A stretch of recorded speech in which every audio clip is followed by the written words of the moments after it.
Hello, I'm Dr. Jody Reed. In this series, we explore the brain, behavior, and mental health. In this video, we'll examine the meninges, the protective layers surrounding the brain and spinal cord, and their clinical significance. The brain and spinal cord are surrounded by three protective layers known as the meninges. From innermost to outermost, these are the pia mater, the arachnoid mater, the dura mater.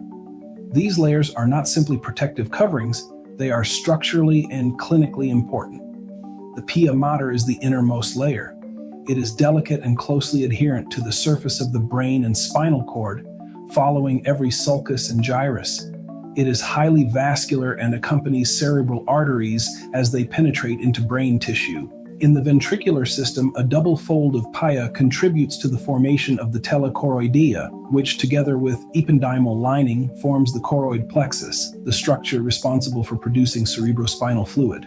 The arachnoid mater lies between the pia and the dura. It is named for its web-like structure. Between the arachnoid and the pia lies the subarachnoid space, which contains cerebrospinal fluid. This space is not uniform. In certain regions, it expands to form subarachnoid cisterns. As you can see here in this sagittal section, the largest of these is the cisterna magna, located between the cerebellum and the medulla. Cerebrospinal fluid flows from the fourth ventricle into the cistern through the median aperture. Other cisterns include the pontine cistern, the interpeduncular cistern, the supracallosal cistern, the cistern of the lamina terminalis. These cisterns communicate freely with one another through the subarachnoid space. Importantly, enlargement of the subarachnoid space below the termination of the spinal cord allows for safe lumbar puncture, a critical clinical procedure. The dura mater is the outermost meningeal layer. It is thick, fibrous, and lines the inside of the skull. The dura is divided into two layers: an endosteal layer attached to the skull, a meningeal layer that forms protective folds. These folds include the falx cerebri, which separates the two cerebral hemispheres, the tentorium cerebelli, which separates the cerebrum from the cerebellum. The dura also forms the venous sinuses, which drain blood from the brain.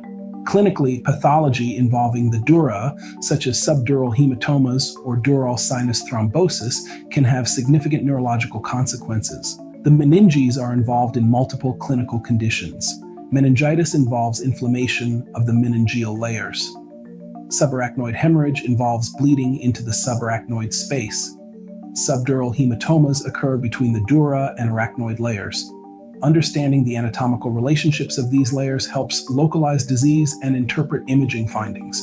The meninges are not passive coverings. They protect, compartmentalize, support vascular structures, and create the spaces through which cerebrospinal fluid circulates. Their anatomy directly informs clinical practice. If you're finding these lectures helpful, please like and subscribe to Reed Matrix, and I encourage you to share your thoughts and questions in the comments section.